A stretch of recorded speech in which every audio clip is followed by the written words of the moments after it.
जैन साथियों, हमारे पड़ोस मुल्क पाकिस्तान की पब्लिक अब इतनी समझदार हो चुकी है कि वो मानने लगे कि पाकिस्तान के अंदर इंसान नहीं बल्कि गधे रहते हैं। जी हाँ, सही सुना आपने, गधे। आज की इनकी बातें आप सुनोगे तो हंसते हंसते लोटपोट हो जाओगे, लेकिन कुछ बातें इन्होंने ऐसी भी कही जो सुनने के बाद आपको गुस्सा भी आने वाला है। वीडियो आखिर तक जरूर देखेगा, पूरा मजा आएगा। और अगर चैनल है पहली बार तो चैनल सब्सक्राइब करना ना भूले। तो चलिए शुरू करते हैं आज की वीडियो। तो चलिए शुरू करते हैं। इंडिया का केरला का डॉक्टर है, मद्रास का, उसका वर्ल्ड में नाम है। मैं उधर दुबई में कभी पाकिस्तानी डॉक्टर के पास नहीं गया, मैं मद्रासी डॉक्टर के पास जाता था। आप यकीन मानो कि मेरे को एक खुराक या दो खुराक खा के मैं सही हो जाता था। अभी ये मेरी इधर सर्जरी थी हुई, उधर मैं दुबई से मद्रासी डॉक्टर से करवाई। पाकिस्तानी मेरे को बोलते थे ये वो, मैं बोला नहीं, ये मेरे लेंस पड़े हैं। किसने डाले हैं लेंस? ये इंडियन डॉक्टर था, डॉक्टर कुलदीप, एनएमसी हॉस्पिटल में। आप किसी इंडियन दुकानदार के पास गए हो, आप 500 बार चीज निकलवाएंगे, आपको दिखाएगा। आप लें या ना लें वो बात की बात है। और पाकिस्तानी के पास चले जाओ, वो नहीं भाई ये आप किसी और जगह से ले लो, ये हाल है। लेना तो लो, नहीं तो जाओ। वहाँ पर चोरी चकारी में नाम आते हैं, ड्रग्स सेलिंग में या लड़कियाँ छेड़ने में बाहर के ममालिक। हाँ आता है। इंडियंस की बात नहीं, इंडियन का नहीं आता। आपने खुद बताया है कि उनमें और हम में कितना डिफरेंस है। जमीन आसमान का, कितना नहीं, जमीन आसमान का। क्या बात है। अब आए ना लाइन पे। भारत जो है ना वो मुहिब्बे वतन लोग हैं, वो मेहनती लोग हैं। उन लोगों के सियासतदानों की जायदाद, उनके वीजे जो भी है उनके अपने मुल्क के अंदर है। डबल नेशनलिटी नहीं है उनकी। तरक्की बहुत ज्यादा है। हम जो है ना बस ख्याल ही पेश कर सकते हैं, वो बहुत आगे हैं। मैं दुबई गया, मैंने कहा कि यार ये बड़े पौधे लगे हैं। कहते ये मिट्टी आई है ना, ये मिट्टी भी इंडिया से आई है। मैंने कहा यार पाकिस्तान की मिट्टी नहीं। कहते यार मिट्टी में भी बेईमानी थी। हम तो इस काबिल भी नहीं है कि हम मिट्टी जो है ना हमारी बाहर चली जाए। हमारे पाकिस्तान में कोई शौर ही नहीं है। ऐसे बेवकूफ बनाया हुआ है 70 साल से सियासतदानों ने कि पाकिस्तान में क्या हो रहा है। तो उनको ये पता है कि पाकिस्तान ये जानवरों का मुल्क है, यहाँ पे इंसान नहीं बसते। उन्होंने जानवर हैं, इनकी क्या इज्जत है। दंगल का कानून सही कहती है कि यहाँ पर 25 करोड़ अवाम नहीं, 25 करोड़ गधे हैं। हाँ बिल्कुल, गधे हैं। गधों को भी थोड़ी सी अकल होगी, और यहाँ पे तो बिल्कुल अकल नहीं है। ये देखें, हम गधे एक्सपोर्ट करते हैं। कश्मीर को ये आज़ादी नहीं दिला सकते हुक्मरान। और पाक फौज रोहित शरीफ से मैं 15 साल से आगाह करता आ रहा हूँ कि अल्लाह का वास्ता है, प्यारे नबी पाक का वास्ता है, इस उम्मत को बचाओ। दो क्या एक काम कर, 200 रुपए दे और 50 रुपए काट ओवर एक्टिंग की वजह से। कभी इंडिया इनकार कर देता है, कभी अफगानिस्तान और बांग्लादेश ने बोला है कि वो चैंपियन ट्रॉफी खेलने पाकिस्तान नहीं आएंगे। अगर पाकिस्तान चाहे तो चांद पर भी जाके हमें हमारे चैंपियन ट्रॉफी करवा सकती है। पाकिस्तान छोड़े, चांद पर भी अगर ये चाहे। यार सुबह सुबह भांग की गोली खाई है क्या? हमने इंडिया को यहाँ तक बोला है कि आप अपनी सिक्योरिटी लेकर आ जाएं, या अगर आपको ज्यादा इशू है तो आप अमृतसर रुक जाएं, वहाँ से मैच खेलने के लिए पाकिस्तान आए, कज़ाफी स्टेडियम में मैच खेले और उसके बाद वापस चले जाएं। मजाक है क्या? अगर माजी में इंडिया की टीम पर हमला हुआ है तो बताएं मुझे। क्यों? मुझे उस दिन का इंतजार करना चाहिए क्या? अगर पाकिस्तान और इंडिया के ताल्लुकात स्पोर्ट्स से बेहतर हो सकते हैं, why not we are playing in Pakistan. अगर आपको इज्जत नहीं चाहिए तो ठीक है, आप रहे वहीं पे, ना आए, कोई बात नहीं। तो रहने दो फिर। हम मालूम है तेरे बाप को मत सिखा। सर आपको मीम्स बन दिया कि बच्चा जब पैदा होता है, जब आंखें खोलता है उसको पता चलता है मैं पाकिस्तान में पैदा होता है, वो भी रोने लग जाता है। तो रोता है ना, उसको फिर अजान देते हैं, फिर वो जाके चुप करता है। वो रोता है मैं किस भूखे नंगे में आ गया हूँ। जिस मुल्क का वजीर आज़म मांगता है, मैं मांगने नहीं आया, मेरी मजबूरी है, मैं मांगने नहीं आया। 70 साल से आपने हमारी मदद की है, आप हमारी मदद करें फिर हम चलेंगे। तो फिर ऐसे वजीर आज़म का क्या हाल है। पाकिस्तान कहते हैं इंडिया का मुकाबला करने 4 जंगे की बड़ी बुरी शिकस्त हुई हमें। आज भी ये नस्ल को भी पढ़ा रहे हैं इंडिया का मुकाबला करना है, कश्मीर लेना है। जरा ये बता दें, ये क्या कौन सा चूरन बेच रहे हो आप किसको कह रहे हो? आप 75 साल से आप यही कह रहे हो कि जी ये हम इसी बात में खुश हैं, हमारे फौजी की लात ऊपर जाती है। ठीक है, अबे भाई कौन सी जंग जीते हो? सर ये कश्मीर के नाम पर इंडिया से जो बिगाड़ के बैठे, इससे हमें इकोनॉमिकली कितना लॉस हुआ ये बताओ। मैं कहता हूँ कि आप प्याज से रह गए हो, रह गए आप टमाटरों से रह गए हो। प्याज और टमाटर से अच्छा आपके मुल्क में है क्या? कश्मीर करते अपने पाकिस्तान को भूल गए। कश्मीर कौन सा कश्मीर? अरे भाई वो आना चाहते हैं आपके पास, जो दूसरे हैं ना वो भी नहीं पसंद करते, जो आपके साथ कश्मीर वाले हैं वो भी रोज हड़तालें दे रहे हैं। ठीक है, बात तो सही है। कि इंडिया का नाम सुनते ही पहली चीज आपके माइंड में क्या आती है? हमारे माइंड में सबसे पहले हमारे जो प्रोपोगंडा है उसके मुताबिक तो दुश्मनी आती है कि वो हमारा दुश्मन मुल्क है और हमने उनकी ऐसी की तैसी फेर के रख देनी है। पहला तो हमारे कि हमारी किताबों में मुतालिया पाकिस्तान हो गया या हिस्ट्री की बुक्स हो गई, उसमें यही बताया जाता है कि यहूदी और काफर कभी भी मुसलमानों के दोस्त नहीं हो सकते। हमारा सिलेबस ही इस तरह है कि जब आप स्टार्ट करते हैं लाइक सोशल स्टडीज आती है 4-5 में, तब से हमें यही इमेज दिखाया जाता है इंडिया के साथ हमारी हिंदुओं के साथ लड़ाई हुई, ये मुगल आए, मुगलों ने लड़ाई की, इस तरह फिर पार्टीशन हुई, हिंदू सिखों ने मुसलमानों को काटा, लाइक एक दुश्मनी का एक्सपेक्ट शुरू से आ रहा है। अब छोटा सा बच्चा है उसको आप जिस तरह सिखाओगे, लाइक अगर हम सिखाते हैं सऊदी अरब हमारा दोस्त है इस तरह, लेकिन चीज़ें चेंज हो चुकी हैं। सऊदी अरब ज़्यादा इंडिया के साथ है क्योंकि वो दोनों एक डेवलपिंग नेशंस की तरफ बढ़ते हैं जा रहे हैं। क्या सोच है?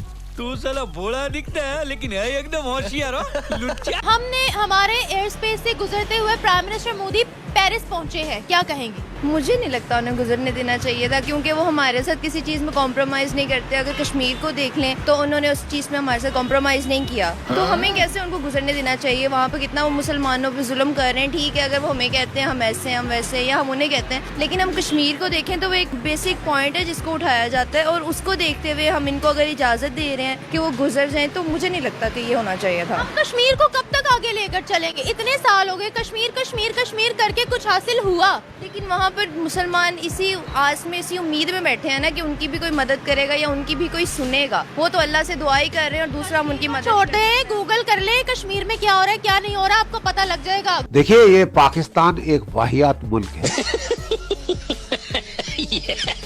करवाली बेइज्जती। मैं फायर फाइटर हूँ अच्छा। और मैं सऊदीया में 2 साल ड्यूटी की है, तो मैं हैरान हूँ कि हम मुसलमान हैं, वो मुस्लिम कंट्री है, लेकिन उनके जो करतूत हैं वो हमारी मुसलमानों की झुकाव की तरफ नहीं है। हाँ। वो हमें कहते हैं रफीक। अच्छा। रफीक का मैंने होता है दोस्त। अच्छा। और गैर मुस्लिम को, हिंदू को वो कहते हैं सदीक। हिंदुओं को सदीक कहते हैं। सदीक का मतलब है सच्चा दोस्त। अरे वाह, हमें दोस्त और उन्हें सच्चा दोस्त। उन्हें सच्चा दोस्त जाति कर रहे हैं सऊदी हम अरब। जैसे कहते हैं ओए इधर आ, वो ये ओए, और उनको वो जी, उनके लिए जी है।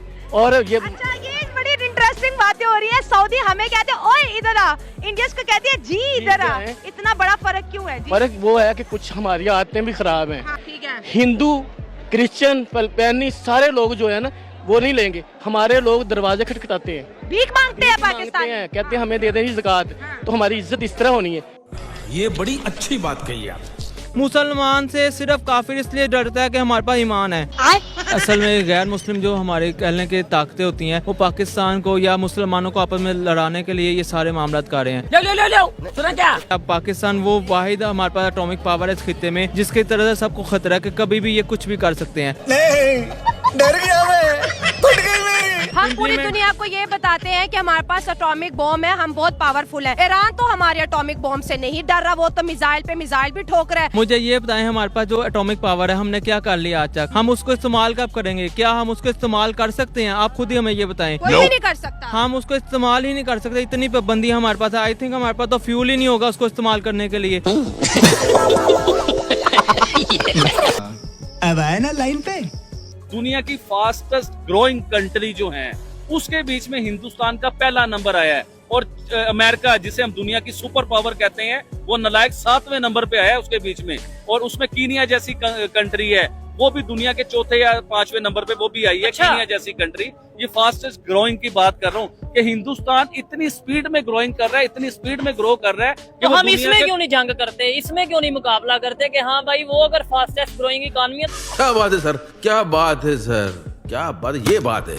मुझे ये बताया आपने 16 साल चाइना में रहा, चाइना के साथ जो मुसलमानों के साथ हो रहा है क्या उसके ऊपर कभी हमारी गौर? हाँ, वो चाइना का मैं आपको ईमानदारी से बताइएगा। मैं सही कह रहा हूँ, चाइना में जो कुछ हो रहा है ना, ये आप जो मुसलमान, मैं करता हूँ, मैं कभी ये किसी से डर के बात नहीं करनी या किसी के हक में ऐसे फजूल नहीं बोलना। चाइना में जो मुसलमान है वो जुल्म हो रहा है। चाइना हमारा, ये जो बंदे कहते हैं ना कि दोस्त, चाइना इस्लाम का सबसे बड़ा दुश्मन है। इस्लाम का सबसे बड़ा दुश्मन। मैं बताता हूँ, वो कहता है, जब मैं वहाँ नमाज़ पढ़ने लगा ना एक दफ़ा, तो पुलिस वाले कहते हैं यहाँ नमाज क्यों पढ़ रहे हो? मैंने कहा यहाँ मैं अल्लाह की ज़मीन में पढ़ रहा हूँ। कहते हैं यहाँ अल्लाह कोई नहीं होता। ये चाइना है, यहाँ चाइना कानून चलेगा तो नमाज यहाँ नहीं पढ़ सकते। आप इंडिया के अंदर गए हैं, क्या इंडिया के अंदर भी ऐसे आपने कोई नमाजें पढ़ी, कोई पाबंदी मुसलमानों पे हो, कोई आपको कोई रोका गया हो या कोई सख्तियाँ? मैं कहता हूँ, मैं वहाँ जाता हूँ इंडिया में, अच्छा, जितनी वहाँ वो मेहमान नवाज लोग हैं इंडिया वाले, अच्छा, आम बंदा सोच भी नहीं सकता। वहाँ जाते हैं बिल्कुल लगता है पाकिस्तान है, अपने घर से बाहर नहीं गए। बात तो सही है। नरेंद्र मोदी का भी जरा ना दिमाग जो है ना आउट हुआ है, ठीक है। वो अपने इलेक्शन के चक्करों में ना उल्टे सीधे बयान पाकिस्तान के खिलाफ देता है। ये नया फुंतरू कौन है? ख्याल में इसको थोड़ा सा इंग्लिश में बता देता हूँ, अगर इंग्लिश इसको आती है। Narendra Modi, if you now English language so listen me, we are Pakistani and we are all Pakistani people very excited and ready for this war because we are Muslim and our believe is that ला इलाहा इल्लल्लाह, there is no god but one Allah. So Narendra Modi, this is our last and first warning to you. Please understand the situation and stop the war and never fight again with us, okay? भाग यहाँ से भूसड़ी की। अच्छा, हमको सिखा रिया है। भाई एटम बम को हमने चाटना है जब हम वैसे ही मर रहे हैं, वबाओं से मर रहे हैं, बीमारियों से मर रहे हैं, भूख से मर रहे हैं। हमने अब एटम बम का क्या करना है? जिस दिन का हमने एटम बम भी के धमाके किए हैं, उस दिन से पाकिस्तान पीछे होता रहा है। हालांकि एटम बम हमारे पास आज का नहीं है, सन 85 का बना हुआ है। अगेंस्ट इंडिया के खिलाफ नारा लगा के अगर वो इलेक्शन में उतरते हैं तो कोई भी पार्टी जो है वो उनको वोट नहीं देगी, वो नहीं जीत सकती। उसकी वजह ये है कि सबको पता है, सोशल मीडिया का दौर है, लोग पढ़े लिखे हैं, उन्हें पता है कि हमारी डिपेंडेंट इकोनॉमी, और डिपेंडेंट इकोनॉमी टोटल 70 to 80% जो है वो इंडिया पे है। और इंडिया उनको नुकसान क्या कर रहा है? कुछ भी नहीं कर रहा। फ्लड आते हैं, इंडिया सपोर्ट करता है। गेहूँ की किल्लत होती है, शॉर्टेज होती है। झूठ बोल रहा है। कजन की शॉप है मार्केट में कपड़े की। अच्छा। उधर ना एक लेडीज है, वो इंडिया से। अच्छा, इंडिया से पाकिस्तान आई। वो उससे पूछा कि आप कहाँ से होंगे? मैं ना इंडिया से आई हूँ। तो इधर बिजली वगैरह उसने, वो मुस्लिम अच्छा, और मोदी गैर मुस्लिम, अच्छा, उसकी वो तारीफ करी, कहती है देखे इधर बच्चा पैदा होता है, कुछ नहीं कहते, उधर बच्चा पैदा होता है उसको 4500 रुपया वजीफा लगता है। लड़की थी इंडियन, उसकी तारीफ कर रही है। पाकिस्तान में खड़ी होकर इंडिया के प्राइम मिनिस्टर की तारीफ कर उसने कहा अगर लड़की पैदा होगी 6000 रुपया वजीफा दिया जाएगा। इधर क्या दिया जाता है? बच्चा कहते हैं जब तक मरता ज्यादा फीस होती है, उनको वजीफा दिया जाए। इधर हमारे यहाँ ऐसा ही होता है।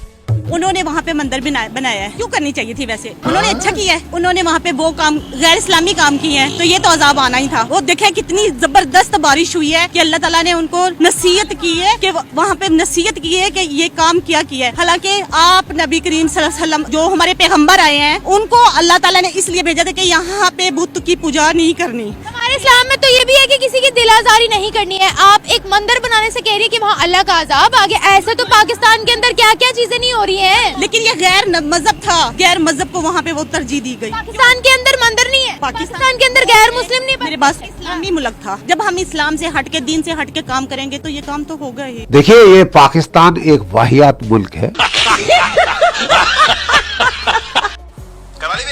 इंडिया से दोस्ती होनी चाहिए या नहीं? बिल्कुल भी नहीं होनी। क्यों? मतलब आप क्यों नहीं होनी चाहिए? क्योंकि ये होती है इंडिया वाले, अभी इंडिया वाले क्या कर रहे हैं? क्या कर रहे हैं? उन्होंने कितने फलस्तीन के लिए अपनी फौज भेजी है कि इनको तबाह बर्बाद करो। मैं गारंटी से कहता हूं इंडिया, और कमेंट बॉक्स में बताइएगा 4000 अपने फौजी भेजी हैं फलस्तीन को, लेबनान को तबाह करने के लिए भेजे हैं। देखें, जो इन्होंने बात की है वो आप लोग कमेंट बॉक्स में बताइएगा कि क्या इंडिया की फोर्सेस वहाँ पे फलस्तीन में जंग के लिए गई हैं, लड़ने के लिए गई हैं? कमेंट बॉक्स में बताइएगा। अरे वाह, ये फटाकड़ी कौन है? जो हमने ये जंग देखी है, इस जंग से हमें आइडिया हुआ कि पाकिस्तान की आर्मी कितनी स्ट्रॉन्ग है। देखिए, पूरी दुनिया बात कर रही है यार, कोई एक तो सच बोल रहा होगा उसके बीच में, कोई तो कह रहा होगा। अगर पाकिस्तान की इतनी वैल्यू नहीं है, देखें हम ये क्लियर करते हैं कि भाई वो बहुत सी चीजों में हमसे आगे हैं, लेकिन अगर बिल्कुल ही वैल्यू नहीं है, ऐसे ही है कि जब चाहे इंडिया ऐसे पता नहीं कोई बटन दबाएगा, पाकिस्तान दबा, या इंडिया की फोर्स आर्मी जब चाहेगी पाकिस्तान पे कब्जा कर लेगी, तो फिर आखिर क्या वजह? आपने सीज फायर क्यों की? मतलब जंग क्यों रोकी? अब कुछ लोग ये कहेंगे वो जो पाकिस्तान जो ना वो ट्रम्प के पास चला गया, ट्रम्प के तरले किए कि इंडिया से बचा लो, इंडिया की से जंग रुकवा लो। तो भाई जो अभी मजा आएगा ना भिड़ो, तो भाई जो जंग जीत रहा। ट्रम्प की स्टेटमेंट क्या थी? ट्रम्प की स्टेटमेंट आपको पता है? ट्रम्प कह रहा था कि मैंने जंग जब जाकर रुकवाई जब मुझे पता चला कि पाकिस्तान इंडिया में तबाही मचाने वाला है, कि बहुत बड़ी तबाहियां मचा देगा, न्यूक्लियर बम जो है ना वो स्टार्ट होने लगे हैं, तो इसने बहुत बड़ी तबाही मचा देनी। तो उस बेस पे आके मैंने इंडिया को तड़ी लगाई इस चीज की लेके कि हम आपके ऊपर टैरिफ लगा देंगे अगर आप जंग को बंद नहीं करेंगे। अच्छा, मैं आपको एक चीज बताता हूँ कि अगर आप उस टाइम पोजीशन में थे, क्योंकि इंडिया ने जब जंग स्टार्ट की थी ना, तो इंडिया ने कहा था कि इस बार हम किसी भी ब्लैकमेल से नहीं डरेंगे।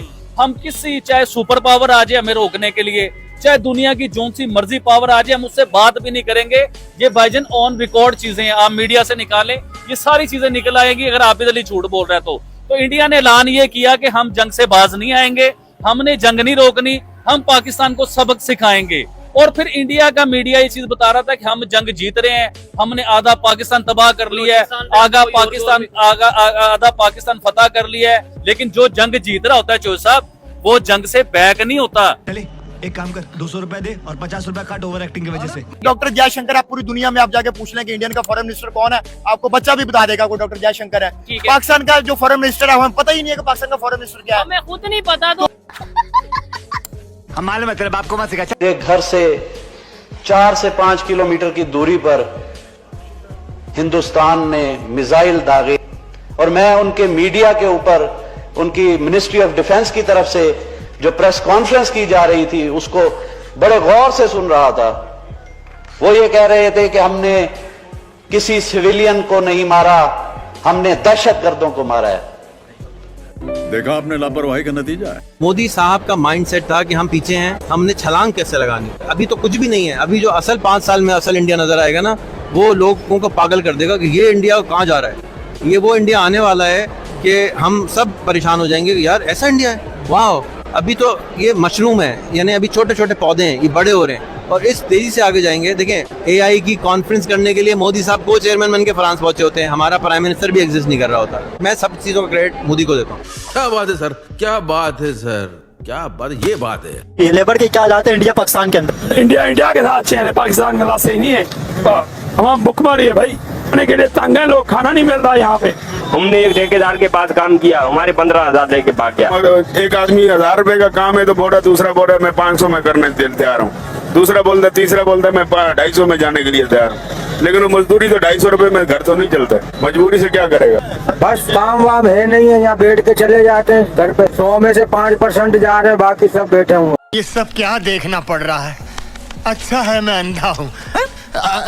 आपकी इकोनॉमी कुछ भी नहीं है इंडिया के आगे, आपकी स्टडी, आपकी पढ़ाई, आपका कारोबार कुछ भी नहीं है इंडिया के आगे। मैं सऊदी अरब में रहकर आया हूँ, लोगों से मिला हूँ, आप और हम जैसा बंधन, इतनी अच्छी इंग्लिश बात करते हैं वो। वहाँ पे रक्षा ड्राइवर थे, नॉर्मल अच्छी इंग्लिश बात करते हैं वो। उनको लगता है कि वो पढ़ते हैं, वो केरला के थे, लेकिन किसी भी सिटी से। इंडिया की स्टेट केरला का आपको पता है लिटरेसी रेट 100% है, पता है आपको? हाँ, हकीकत है। केरला बहुत डेवलप स्टेट है, आपको पता है? बहुत डेवलप है केरला। अपने बलबूते पे है वो अपने आप को और अपने इर्द गिर्द लोगों को बड़ा सपोर्ट करते हैं। मेरे साथ जो बंदा था ना, उसकी जमीनें वहाँ पर 6 साल में उसने जमीनें बनाई, उसको वहाँ सपोर्ट मिला, वहाँ कब्जा नहीं हुआ। हमारे यहाँ तो मैं यहाँ से जाऊँगा, मेरी जमीन पर कब्जा हो जाना। आप क्या समझते हैं इंडिया इतना डेवलप करके इंडिया पाकिस्तान दोनों एक साथ आजाद हुए थे, इंडिया इतना डेवलप करके पाकिस्तान पीछे क्यों रह गया? क्या समझते हैं आप? बल्कि मेरे मुल्क में अंधे को लाइसेंस मिल जाता है, लंगड़ा फुटबॉल खेल रहा होता है। क्या वजह पाकिस्तान में ना इंडिया आना चाहता है, ना अफगानिस्तान आना चाहता है, ना अपना बांग्लादेश या साउथ अफ्रीका, जो खबरें आ रही हैं उनके मुताबिक क्या वजह है? पाकिस्तान में पहली बात तो ये इधर दहशतगर्दी का बम, आए दिन तो बम ब्लास्ट होते हैं इधर, उसकी वजह से वो कहते हैं हमने पाकिस्तान नहीं जाना। स्मार्ट है। इंडिया तो चलो ठीक है, एक साइड पर रखा जाए, दूसरे जो इस्लामी ममालिक है वो भी कह रहे हैं हमने उधर नहीं जाना। क्या इसकी वजह? इसकी वजह यही है, इधर आए दिन तो बम ब्लास्ट, दहशतगर्दी, ये चीजें, इसकी वजह से हमारे नौजवान जो देखे हम सड़कों पर रुल रहे हैं बेचारे। अरे बाप रे, ये तो धोती खोल रहा है। पहले तो हम कहते थे इंडिया साजिश करता है, इंडिया नहीं आना चाहता, दूसरे कंट्रीज भी साजिश साजिश नहीं कोई भी कर रहा है, ये अगर खुद को ठीक करें तो कोई भी साजिश नहीं कर। ये मेन चीज है। क्या बात है सर, क्या बात है सर। तुमसे ना हो पाएगा, हमें तुम्हारी अच्छा बिल्कुल ठीक नहीं लग रहा है, तुमसे ना हो पाएगा। सर मुझे बताइएगा, दुनिया का सबसे स्ट्रॉन्ग पासपोर्ट कौन सा है? पाकिस्तान। पाकिस्तान का? वो कैसे? वैसे है कि जब हम बाहर के मुल्कों में जाते हैं तो वो हमें प्रोटोकॉल से अलग लाइन पे खड़ा कर देते हैं, पाकिस्तान पासपोर्ट देख के साइड में ले आते हैं। वो डरते हैं बाहर वाले हमसे। अरे वाह, ये फटाकड़ी कौन है? मैं हूँ। मैंने 16 साल में शादी की। मैं 8 बच्चों का बाप हूँ। 8 बच्चे हैं माशाल्लाह। तीन मेरे बेटे हैं, 5 मेरी बेटियाँ हैं। और बीवियाँ भी एक हैं कि ज्यादा? एक ही बीवी है। अच्छा ठीक है, वो कह रहे माशाल्लाह। ठीक हो गया। तो आप मुफ्ती हैं या मौलाना हैं? मैं हाफिज कुरान हूँ। अच्छा, हाफिज कुरान है। साथियों, उम्मीद करते हैं हमारी आज की वीडियो में आपको पुरानी वीडियो की तरह जरूर पसंद आई होगी। आज की वीडियो में आपको सबसे इंटरेस्टिंग क्लिप्स कौन से लगी, कृपया कमेंट करके उस क्लिप का नाम जरूर बताइएगा। और दोस्तों, अगर आपको किसी और टॉपिक पे वीडियो चाहिए तो आप हमें टॉपिक का नाम लिखकर कमेंट कर सकते हैं, ताकि आपके बताए हुए टॉपिक पे हम वीडियो लेकर आ सके। आज की वीडियो देखने के लिए धन्यवाद। कल फिर मिलते हैं एक नई वीडियो के साथ। जय हिंद, जय भारत, वंदे मातरम।